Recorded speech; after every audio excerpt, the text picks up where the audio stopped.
ಯಾರು ಹಂಚ್ಕೋಬೇಕಾಗಿಲ್ಲ.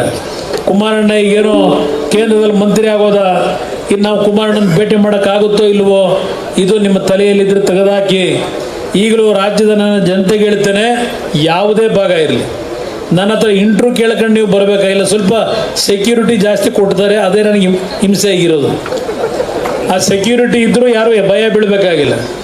ಎಲ್ಲರನ್ನೂ ನಾನು ಸಮಚಿತ್ತವಾಗಿ ನೋಡ್ತೇನೆ. ನನಗೆ ಜಾತಿ ಇಲ್ಲ. ನಾನು ನನ್ನ ಜನತೆ ಕನ್ನಡಿಗರೇನಿದ್ದೀರಿ, ಇವತ್ತು ನಾನು ನಿಮ್ಮವನು ಅನ್ನೋದನ್ನು ಈ ರಾಜ್ಯದ 31 ಜಿಲ್ಲೆಯ ನಾನು ನಿಮ್ಮವನು, ನಿಮ್ಮ ಮನೆ ಮಗನು, ನಿಮ್ಮ ನೋವಿಗೆ ಮಿಡಿಯುವೆ ನಾನು, ನಿಮ್ಮ ಸೇವೆಗೆ ದುಡಿಯುವೆ ನಾನು ನಿಮ್ಮವನು, ನಿಮ್ಮ ಮನೆಯವನು.